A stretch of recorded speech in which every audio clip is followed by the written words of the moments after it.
Pak, ini baterainya, Pak. Saya mau masuk.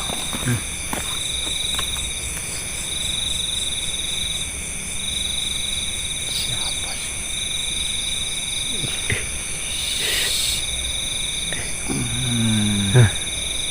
Oh, ya Allah. Berarti ini yang tadi nangis ya? Iya, ya.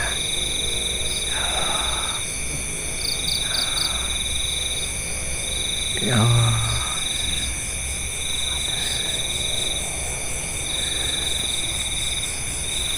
Ini baru berangkat datangnya kayak gini, Pak. Itu lagi bergoyang-goyang apa gimana itu?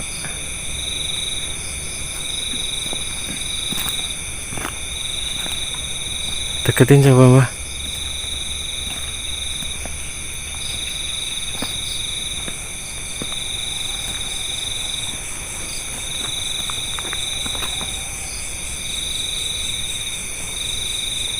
Assalamualaikum.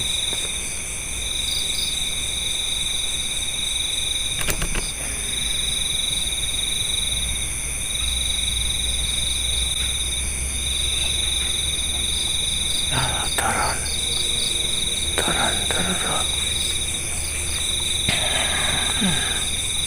Astagfirullahaladzim.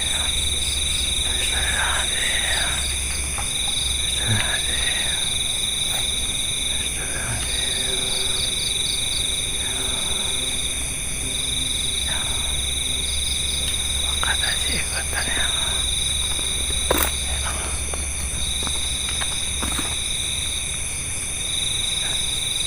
Baru Astagfirullahaladzim.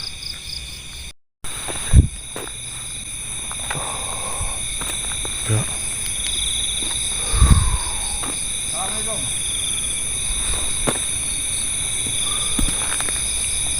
Ya. Memangnya kenapa? Nanti bro. Oh, jadi seperti itu sebabnya.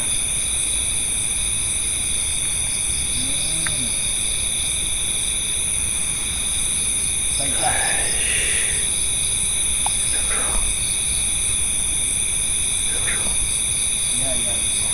Mukanya bro. Ya nanti selesai nih. Mukanya bro. Ya. Mau melanjutkan perjalanan. Mukanya bro.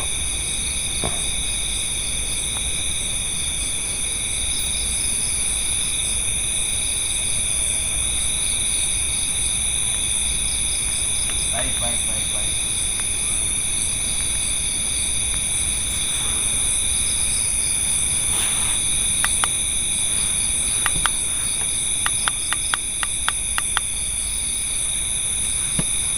Sudah.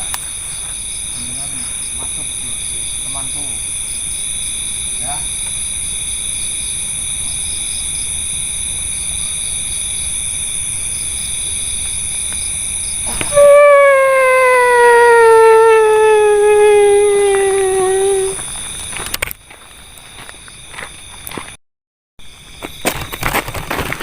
Siapa kamu? Astagfirullahaladzim. Sudahlah, redam amarahmu.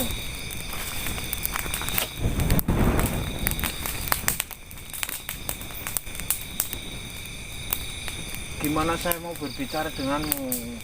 Kamu marah-marah terus seperti itu. Sebelumnya,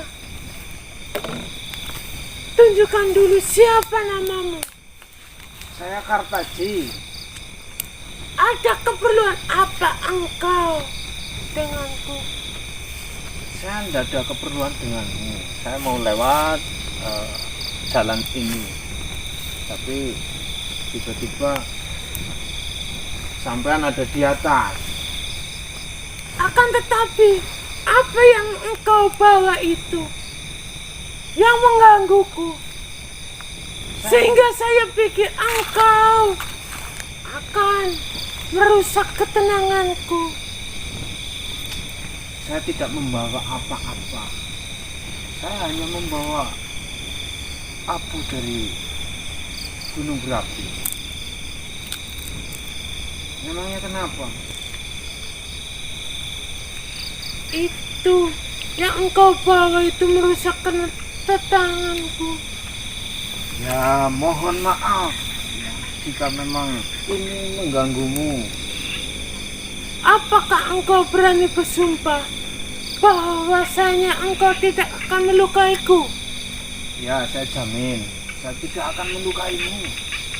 Beranikah engkau berjanji kepadaku Ya, janji apa? tidak akan melukaiku? Ya, saya tidak akan melukaimu. Dari ujung sana saya berjalan, kamu sepertinya sedang sedih karena suara tangisanmu itu membuat telinga saya terganggu.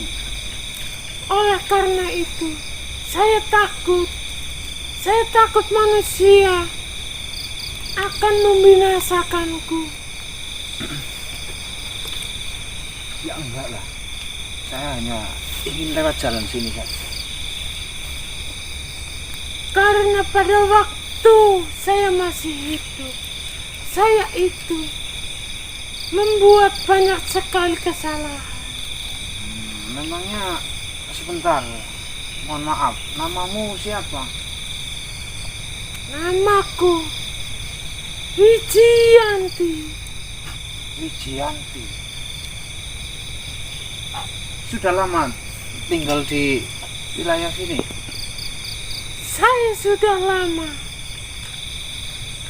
Karena jikalau saya tinggal di pinggiran kota atau di dekat jalan raya, aku tidak tenang. Aku lebih tenang di hutan ini.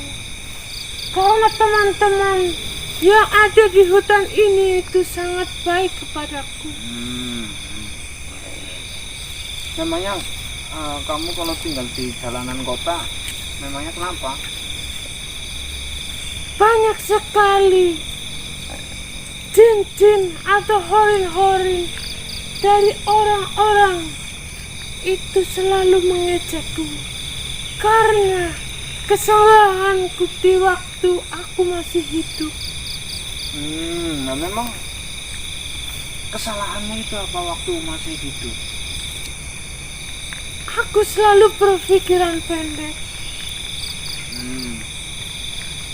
Dan cara mendapatkan rezeki atau mengais rezeki, aku dengan cara yang licik dan picik. Sayang sekali aku begitu tidak bisa mengatakannya. Ya jikalau ku berpikir engkau tidak bisa menjaga rahasia tentang diriku.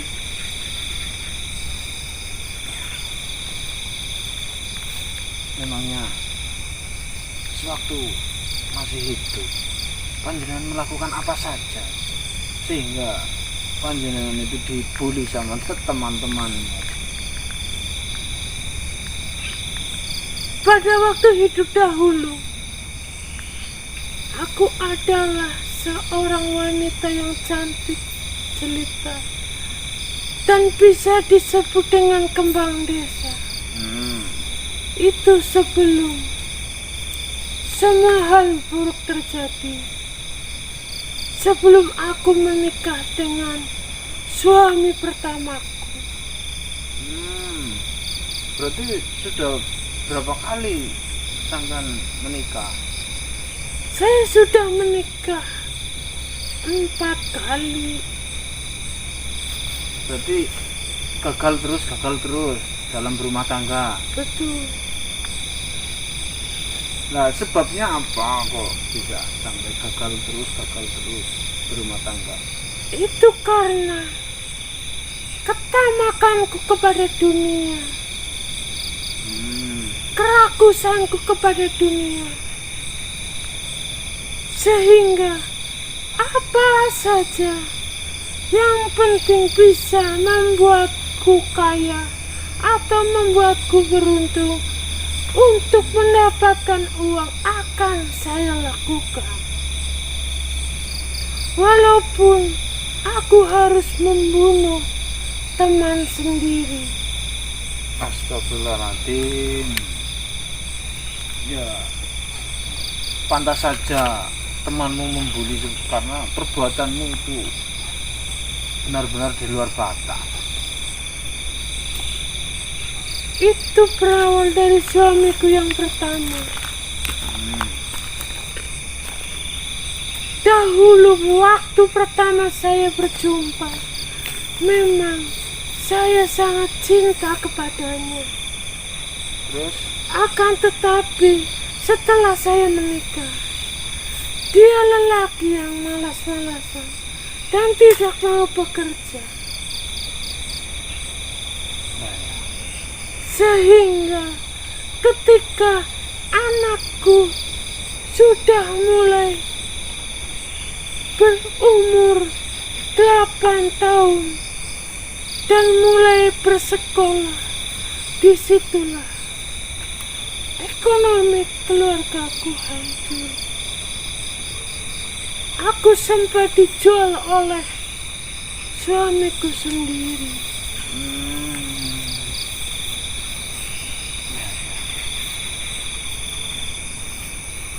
Terus? Saya cuma bertahan sekitar 7 tahun dengan suami pertamaku. Setelah itu, dalam waktu 1-7 tahun, saya diperkenalkanlah oleh minum-minuman keras, oleh barang-barang haram. Semua yang diharamkan di dunia ini oleh Sang Maha Pencipta sudah saya makan.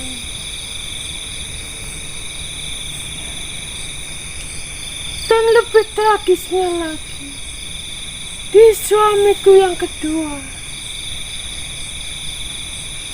saya bertemu dengannya ketika saya membeli suatu minuman keras. Karena suamiku yang kedua adalah penjual minuman keras. Akan tetapi saya menjadi istri yang nomor 2. Bertahan berapa tahun sama suami kedua? Cuma bertahan 3 tahun saja. Setelah sekian lama, selama 3 tahun, saya diperkenalkan dengan dunia yang sangat gelap, dunia yang penuh dengan kemaksiatan, sehingga saya disuruh oleh suami saya, selain untuk menjual diri saya sendiri, saya disuruh untuk mencari wanita untuk menjual tubuhnya demi keuntunganku belaka, yang sampai saat ini hal itulah yang paling saya sesali.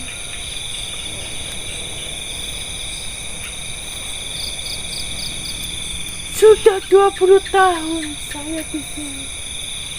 Saya amat bingung. Saya tidak bisa pergi ke nirwana karena segala macam dosa-dosa yang sudah saya lakukan di dunia ini. Memangnya penyebab kematianmu apa? Saya mempunyai penyakit.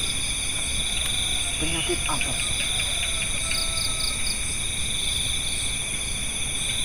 Penyakit yang berhubungan dengan kelamin. Jadi, di ujung hayatku, kelaminku mengeluarkan begitu banyak belati Astagfirullahaladzim. dan berbau sangat busuk.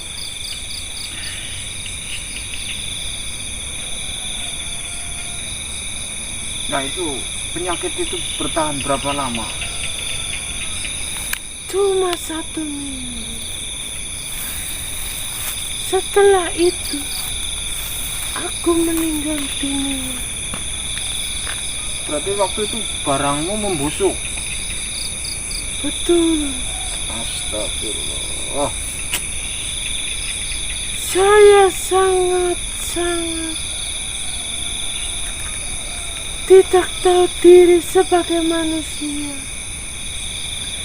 Bahkan saya pernah memfitnah seseorang yang hanya untuk mendapatkan uang atau untuk mendapatkan keuntungan bagi diriku sendiri. Nah, sampai sekarang kamu belum dimaafkan oleh orang itu. Saya sendiri belum tahu. Mungkin saja belum.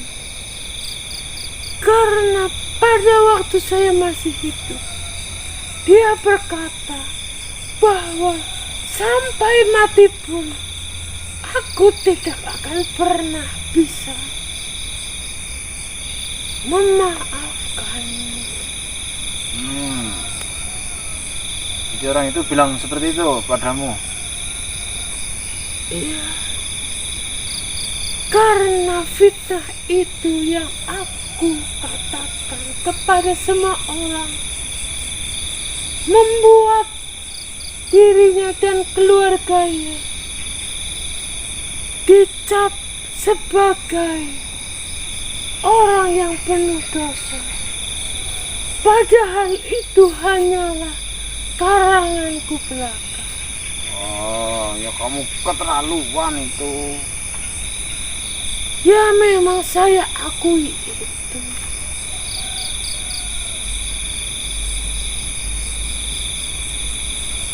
Bolehkah saya bertanya kepadamu satu hal? Silakan.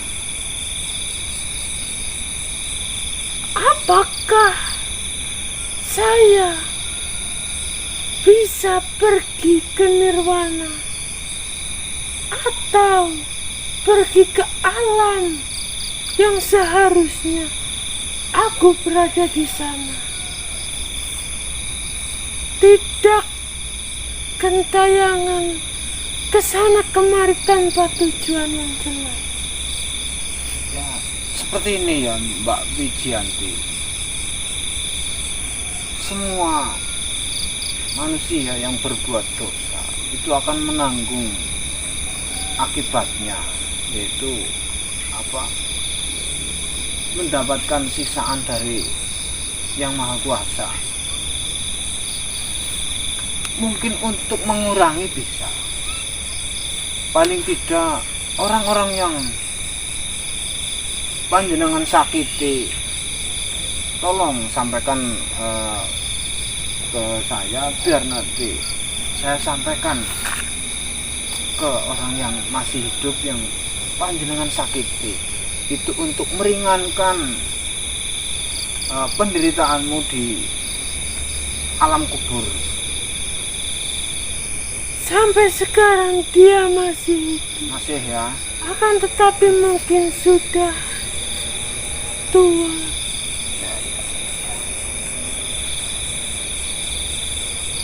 Dia bernama Yaniar.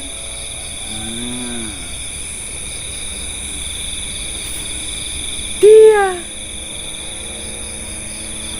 bertempat tinggal di Motoji.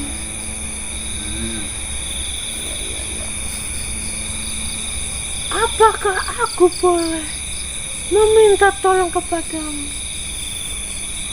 Ya kalau memang saya bisa membantumu, insya Allah akan saya bantu. Memangnya minta tolong apa panjenengan?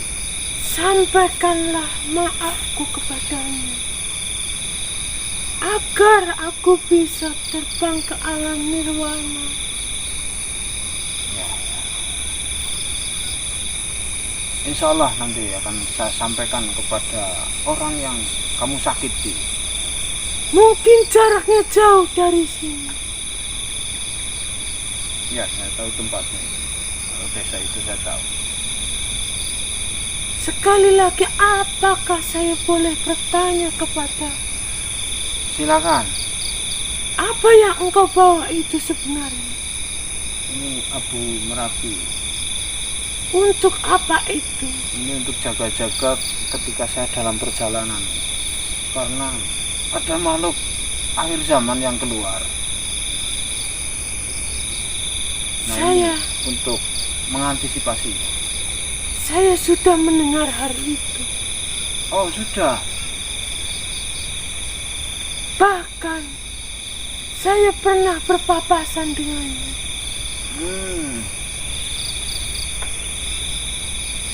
Jumlahnya banyak atau sedikit? Jumlahnya begitu banyak. Dia lari ke utara. Saya tidak tahu dia sedang mencari apa. Kok lari ke utara? Padahal saya juga akan menuju ke utara.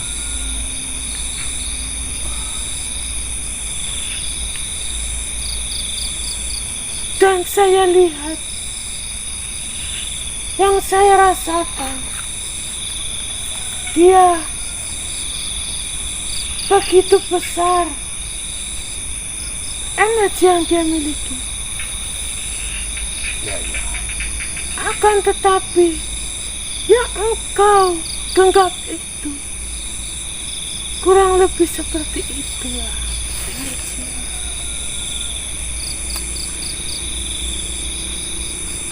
Memang untuk apa itu? Ya, ini untuk mengantisipasi adanya makhluk itu. Karena dalam bepergian saya itu, saya nggak tahu. Yang penting saya ke arah utara. Entah itu berapa lama, tetap akan saya tempuh dan saya akan mencari sesuatu hal yang sangat penting. Apakah engkau benar-benar akan ke utara? Benar. Aku rasa engkau orang baik. Jadi saya mau menunjukkan sesuatu kepadamu. Di sana ada makhluk yang amat jahat. Memangnya ada makhluk apa di sana? Makhluk yang amat jahat. Dia bisa berubah wujud dan berubah muka 10. Dia bisa berubah apa saja. Jadi berhati-hatilah. Makhluk itu bernama Pengkret. Punya muka 10. Mempunyai muka 10.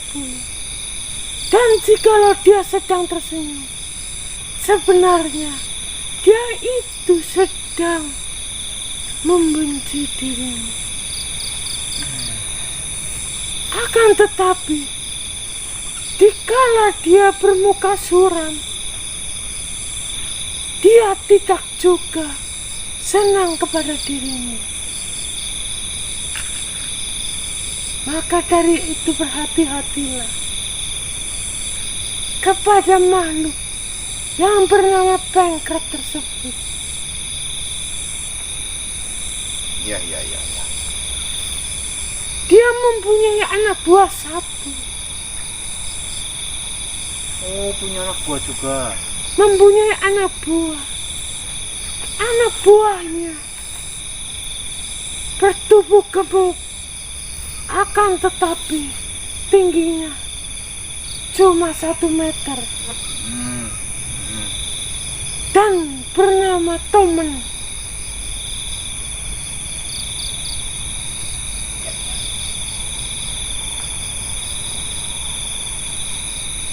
Saya ingin dan saya kira engkau bisa membawaku untuk pergi dari sini. Paling tidak aku ingin berada di tempat di mana yang seharusnya aku berada. Memangnya tempat yang kamu inginkan itu tempat seperti apa? Tentu saja di alam yang bukan alam manusia ini.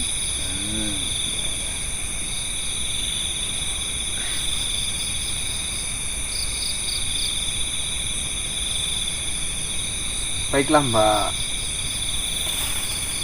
Wijianti, saya akan membantu panjenengan semampu saya, sebisa saya. Silakan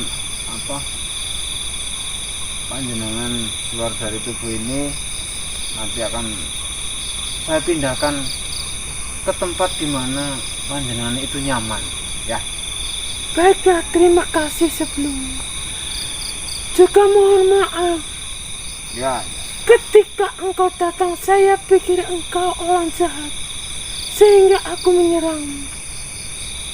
ya, nggak apa-apa. Monggo, Saya berpamitan dahulu. monggo.